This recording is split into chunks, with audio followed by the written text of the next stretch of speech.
Yeah, I've spent like an absurd amount of money on this stuff. Hey, ladies and gentlemen, Adrian here for Digital Dojos, and today we're going to be talking all about, well, video games. A lot of what you always see behind me, video game collecting. So in today's video, I want to tackle 3 topics in particular. My journey into video game collecting and how I got started, my tips that I've learned thus far, kind of consolidating those down, and then end with my kind of future aspect and outlook on collecting going forward. This is going to be a long video, so strap in. If you're interested in one of those particular aspects that I just talked about, or topics, feel free to click in the description down below for the timestamps. But with that, let's jump right in. So, you see this all around me all the time, especially on this channel, on these videos. And while gaming has had some relation to some of the content on this channel in the past, as of late, I don't really talk much about this whole hobby that I have going on behind me. But gaming actually ties very heavily into why and how I got started on YouTube in the first place. I was a avid World of Warcraft player back in 2006. My computer broke. I wanted to learn how to fix this thing that I relied on so heavily because I was a PC gamer at the time. And I realized that, again, I never knew how a computer worked. And as I learned through YouTube. I started my YouTube channel. And in some aspects, it's literally why I'm sitting here today, because of my interest in video games and how far that's taken me. Now, over time, video games have always just been a hobby for me. I've been a gamer in the aspects that I've always been somebody who's enjoyed video games, played it for fun, but a lot of my video game journey up to this point, especially with consoles, those N64, PlayStation 2, 360, then PC, stemmed from where I think a lot of people stem from when they're growing up, around what your friends had and what your friends are playing, and you want to be a part of that cool kid club and, you know, play what everyone else is on after school and so on and so forth. And that's where a lot of my gaming history stemmed from, playing a lot of what I had growing up and what my friends were on constantly. And then until I moved into PC gaming, where, again, a lot of my friends and my friend group revolved around in terms of gaming. While it's been some aspects of my job, there was a point in time where I was doing content on gaming. As of late, it's been more just purely a hobby and something I've enjoyed doing. So with that, when I got into actual collecting and actually like preserving of hardware and just the appreciation of the older stuff and so on and so forth, really stemmed actually during COVID, 2019, 2020. Obviously, a lot more people were inside, had more time on their hands. There was this kind of sense of escapism, and I think it's where gaming got a lot of its kind of notoriety again, in the sense that like there's streamers and content creators and all this stuff arise in gaming and everything around the space of gaming. And I was no exception. I wanted to play more games because I had more free time on my hands. I think notably the first game that I had picked up that really kind of like opened my eyes again to the world of gaming was Celeste, the indie title that's a very popular platformer. I heard a lot about it from content creators online. I decided to get it on my PC, and I was enamored by it, you know, in this whole introduction in the world of games that I had missed up until that point. Even though I was a PC gamer, I had just not tried a lot of what I was used to just playing with friends, right? So trying games like Celeste, Hades, Undertale, Hollow Knight, things of those natures just really immersed me back into the world of video games. And it purely came from an aspect of wanting to play classic and just known titles out there in the world of video games. And some of that required, to some degree, older hardware, depending on how you looked at it. Hardware I didn't own, hardware I never had as a kid growing up.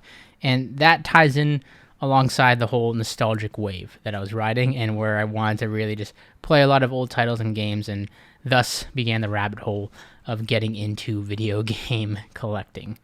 So with that, let's talk about the tips that I've learned in those last kind of 3 to 4 years and how I've amassed kind of the collection I have around me. That's a mix of retro to modern. You know, I have everything from NES, Super NES, N64s, multiple of them, to you know, the Xbox Series X and the PlayStation 5 and multiple gaming PCs throughout this apartment and multiple VR headsets.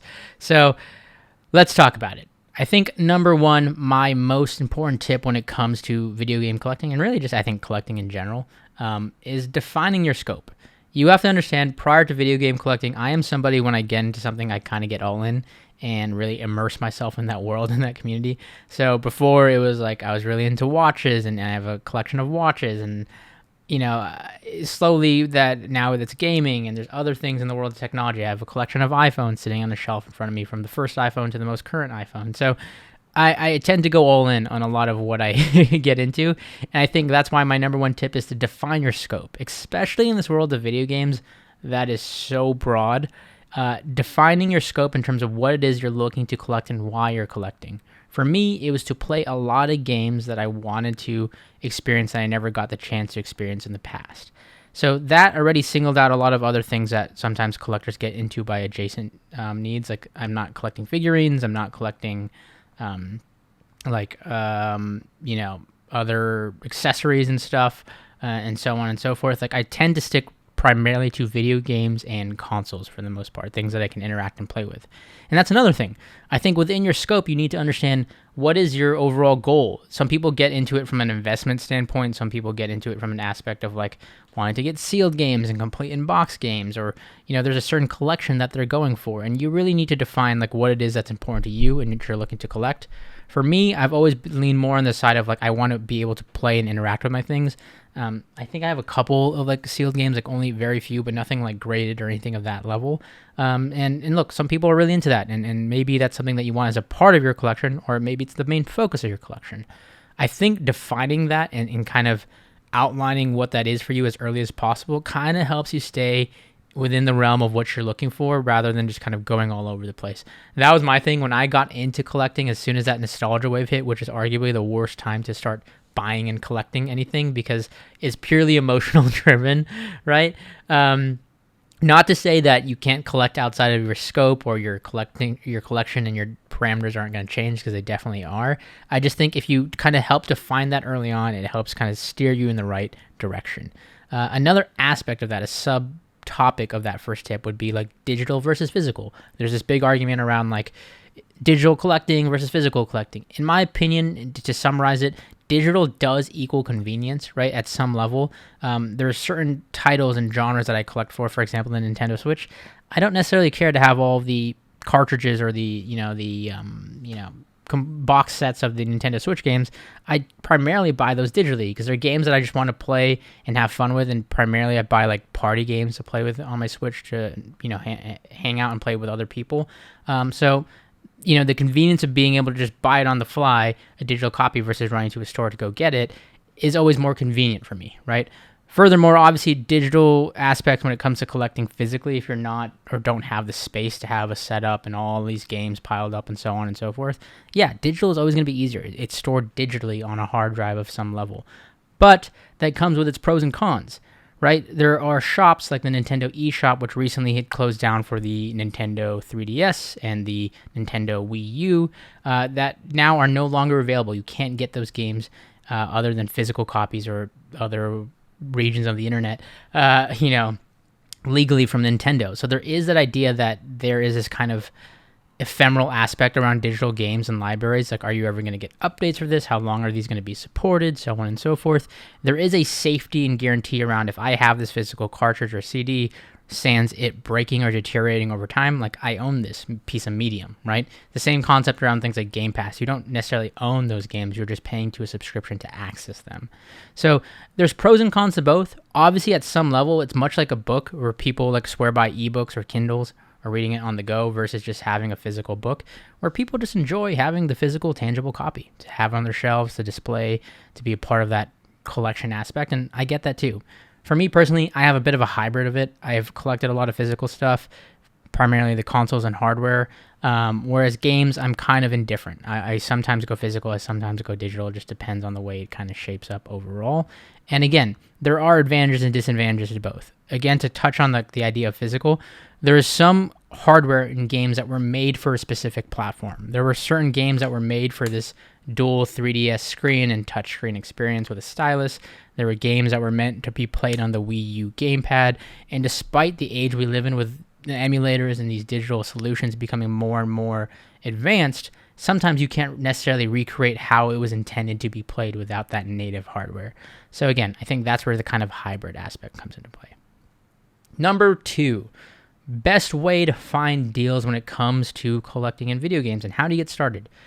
I think at some level, and this is the problem when I got into video game collecting, like at a base level of collecting, if you have the resources, meaning if you have the money, truthfully speaking, a lot of things aren't necessarily within, or I should say, are without or outside of reach. There you go, if I can speak properly. Meaning, like, this day and age, you can go online and buy that copy of that game that you want if you're willing to pay the price for it. Is it going to be the best deal? Is it going to be overpriced? Yeah, probably in certain aspects.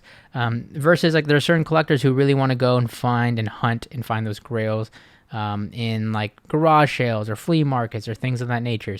So it's always going to vary, right? There's different ways to find deals.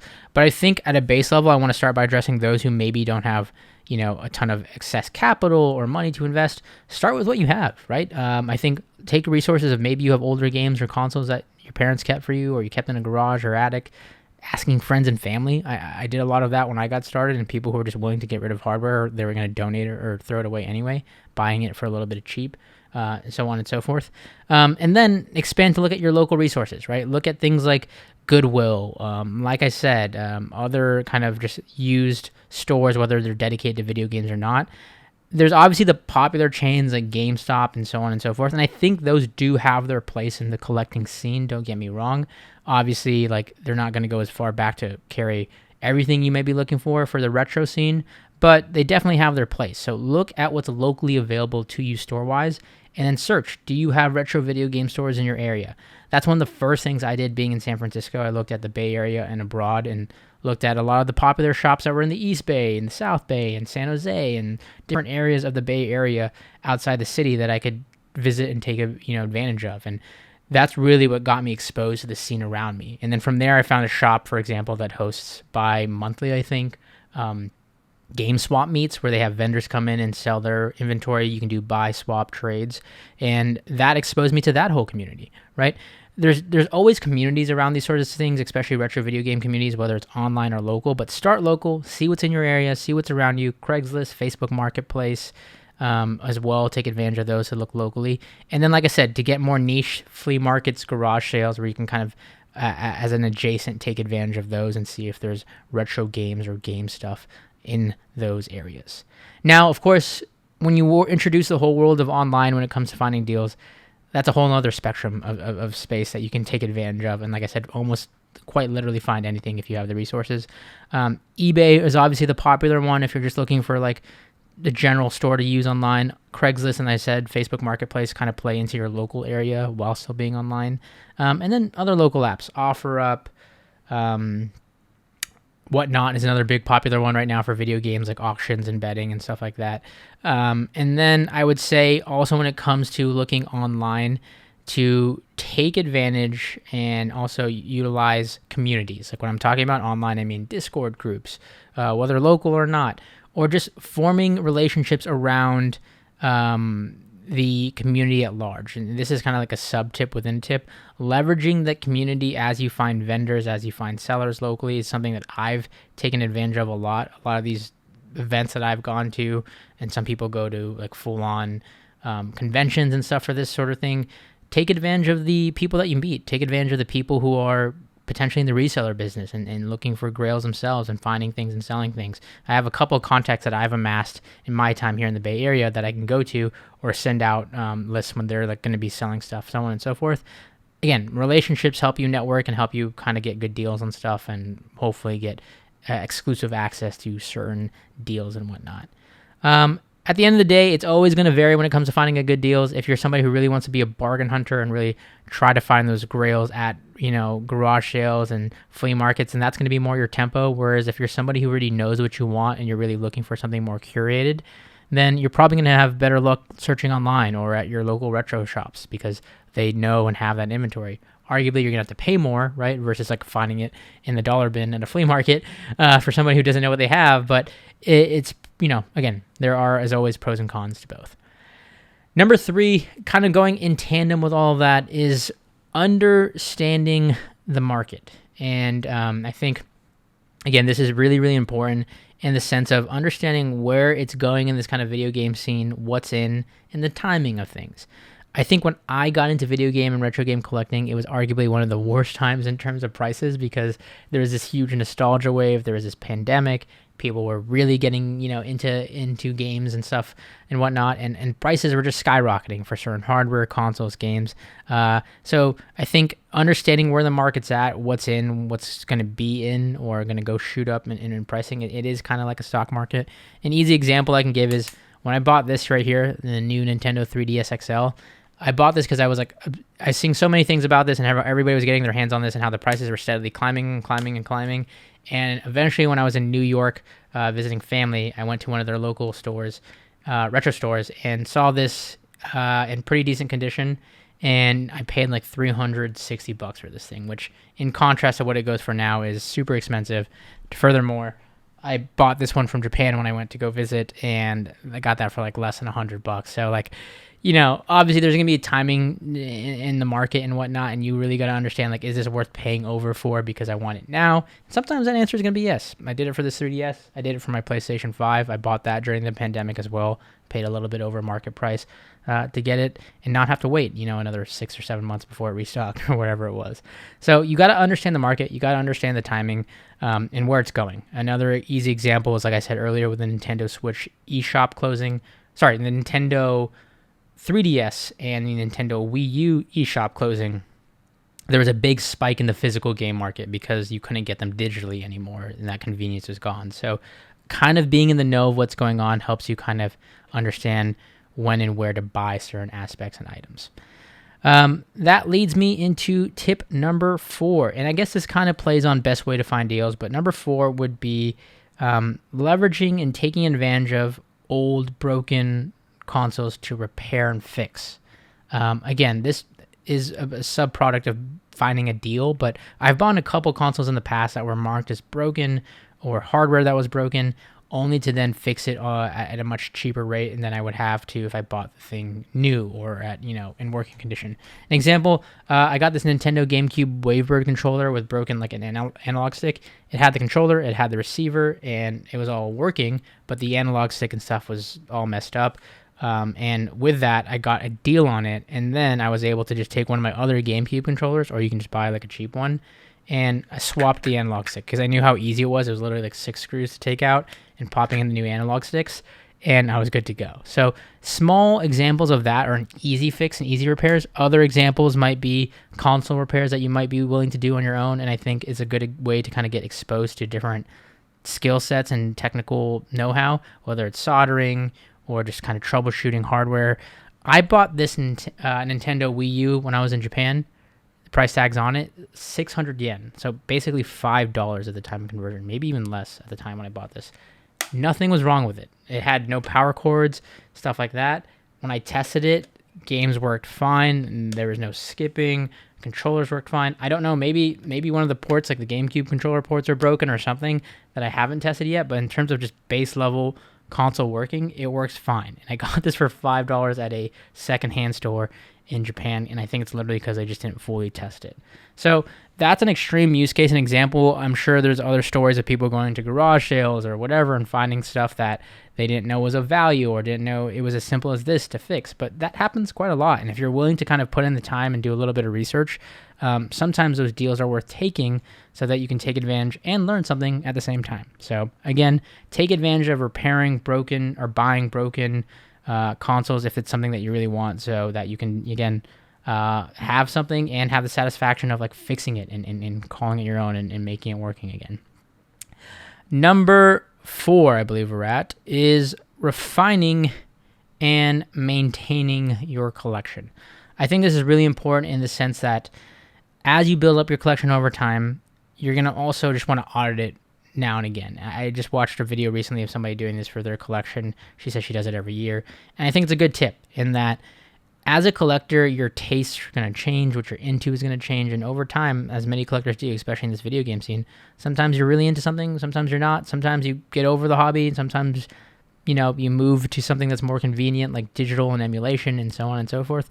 There's a bunch of different routes you can go, but I think this is why it's important to refine and maintain your collection over time. Understand what's in your collection currently. Is it something that you want to continue to collecting for this system or those games, or do you not care for much these items anymore? Do you want to buy, sell, or trade those? Everyone has different stances. Like, I'm somebody more so because I'm lazy that I don't do a lot of like trades or sells. Like, I don't get rid of a lot of my old stuff. I just tend to keep it because I'm just too lazy to like sell it and bring it in for trade. But I try to keep a lot of like the high valued or games that have some sort of like even emotional tie or whatever it is. The grails that I really value are things that I tend to spend more money on, and I'm okay with that because I don't do that for a lot of other stuff. Because I'm also the type of collector where I want to be able to play my things. Like I don't have any graded or major sealed copies back here because I want to interact and play with my games and enjoy them, whether it's now or down the road or things that I eventually want to play. That's why I tend to pick up titles. But like I said, over time, I've had gaps and peaks in my time of collecting the last couple of years where I got into collecting, and with that wave of nostalgia just went very heavy in the beginning, spending frivolously on a bunch of consoles, hardware, games early on just to kind of amass my collection very quickly, and then kind of thinned down and over time decided when I want to ramp up and slow down, because there's periods where like I realize like I have a ton of games, and if I keep on buying more, realistically I'm never even going to be able to play all the games that I already have. So I got to really be more conscious of what I'm getting. Do I really want this? Is this something I'm really going to play eventually? So on and so forth.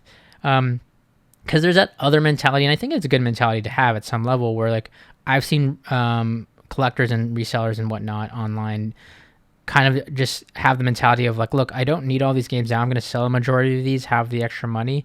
And realistically, if I ever want to play that game, then I can just rebuy it, right? It is somewhat of the mentality in the sense like if you're going online and just able to get this game on eBay within reason or whatnot. Again, there's going to be exceptions there. And then, of course, like if you're going to be in that emulation scene, there's also the convenience of like if you're really ever going to play this or want to play this, can you emulate it? And that's a question in moral gray area as well when it comes to this scene. But yeah, there's a bunch of options is what I'm trying to say, in ways that you can go about like auditing your collection. I just recently, and the whole purpose of me making this video was because I was doing another video on digitizing my gaming collection, in the sense of I just imported it all into this app called CLZ Games, so that I can kind of keep track and understand what I have in my collection anytime I'm out and about, and that kind of keeps me on track. I procrastinated from finishing that video to shoot this video because this idea sparked in my head, so that's where we're at. All right, last but not least, I want to end this video on two notes. I want to first mention some collector resources out there that I want to highlight, in the sense that there's a couple channels I want to shout out that I'm a big fan of and have been watching lately in this scene. So if you're into the scene or getting into the scene, may be helpful to you. Scott the Woz, very, very popular YouTuber. Doesn't need a shout out from me, but if you haven't heard of him, one of the kind of staples in this scene. Orbalology. I'm totally butchering that. But Emily, I've been following her channel as of late. She does a lot of videos on her collections, and recently did that video, like I said, talking about how she's like downsized and reevaluated her collection. She does really thoughtful, more like casual, laid back type of videos. So definitely check her channel out. Metal Jesus Rocks, another staple in the scene that probably needs no introduction if you're into the scene, but definitely check out his channel. Just a huge collector across the space. Macho Nacho Productions, high quality, some of the best quality, not just gaming videos, just videos in general that I've seen on YouTube. The amount of like time and thought he puts into his shots and whatnot. He does a lot of really cool video game modding content. And then other content like Phoenix Resales. I do watch a lot of resellers on YouTube and just kind of follow resellers who are constantly looking for deals and grails. And even though they're doing it from like a business perspective, I think it gives a lot of insight into the kind of video game space as a whole. So check out those channels if you're interested. Lastly, I want to wrap up this video by talking about what I see as the kind of future of my video game collecting journey and where I'm going with it. Like I said, I've only gone into it in the last 3 or 4 plus years. For me, early on, it was a lot about getting the games I just wanted to play. Full stop. That was a lot of the important things, were getting a lot of the classic titles to kind of be able to play. And if that meant getting the hardware to play it on, that's what I was going for. It developed slowly, and this is a lot due to nostalgia, I'll be honest, into wanting to achieve and get all the consoles I just never had as a kid. Starting with, like, I started the N64 and then everything kind of going forward from there. So I got things like the GameCube that I always had to go to a friend's house to play. I had to get things like the, NES and SNES that I never had growing up. And then all the handhelds I just never had growing up. Like handhelds outside of the Game Boy Color and what my like siblings had, I didn't have much of. So getting things like the 3DSs and the 2DSs and so on and so forth were all just things I never had growing up. So I was buying for pure nostalgia's sake, and that's kind of where my collection has gone to in the last couple of years. But I'm happy to say, like, I'm also at a point where I have a lot of those consoles, to be honest, and I've achieved a lot of what I wanted to achieve. Now my collecting kind of journey is going more into like sub goals within collecting. Like, I want to get a complete N64 collection. I want to get all the fantastic colored N64s to collect. I have 2 of them sitting back there right now. And those are just purely for like aesthetics, and there's no like, what do you call that? Valid justification. Like, I have a working N64, and I can play all my games on that. That is just like purely like a collector's preference type of thing. But more so what I really want my collection to go, and what I really appreciate outside of just amassing a bunch of things and displaying them here, is I do love this aspect of a lot of people who put time into taking these like seemingly old consoles or retro consoles or things that people may find as trash or recycled material and breathing new life into it. Like watching these modders put these RGB chips, these HDMI outputs, and all of these crazy contraptions that they throw in like devices that are 20 years old to breathe them new life and inconvenience is crazy to me. And I think an end goal for me is to have like a lot of my popular consoles. One is like a stock model, like as is, basically one to rock, one to stock, and that model that I want to rock is the ones that are a little bit more modded, have a lot of those cool bells and whistles thrown into it. And I just think it's so crazy to see this community who's so passionate about breathing a lot of new life and accessories, whether it's the retro tinks or the the Misters devices and all these different things that bring like high quality fidelity and all this fun quality of life upgrades to this retro scene. And that's really where I want to take my collection, is to start getting really great quality pieces and upgrading the hardware within the pieces that I already have. So that's where it stands right now. Like I said, I'm not going out and buying a ton of games like I was in the last couple of years. I'm trying to keep that more refined and whatnot. And also just kind of you have a more defined list of what really are my grails and what are the items I really, really want to get for certain systems and platforms for the collection aspect. I don't collect a bunch of like boxes and collection editions and so on and so forth. I try to really just limit that to genres and franchises that I'm really, really big fans of, and then kind of go from there. So that's me. That's my collection journey in a nutshell. That's a lot of what I've learned in the last couple of years of doing it. Obviously, some of it, yes, it's a privilege that I was able to get into this scene a little bit later and amass what I've amassed in the short time. But there's also other people who've been collecting for tons and tons of years and decades, or people who've collecting shorter than I have and have a crazy amount of things, or have a very set curated amount of things. And I think that's my personal favorite aspect of this, is when you go on YouTube, when you go online, when you talk to others in this scene, everyone's collection is different, and it's unique to who they are and what they value and what they find interesting in their life. And I think it tells a lot about, in a weird way, them in a certain aspect. So this is my video collection journey, my tips, tricks, and where I see it going forward. I would love to hear your tips and comments down below. If you made it this far, shout out to you, because this was a long one. So drop your tips down in the comments below for other people who may be in the same space or industry or looking to get into it. Share the wealth and knowledge. And as always, if you enjoyed this content and you want to see more content like it, or just technology in general, consider subscribing to this channel. And as always, ladies and gentlemen, thanks for watching.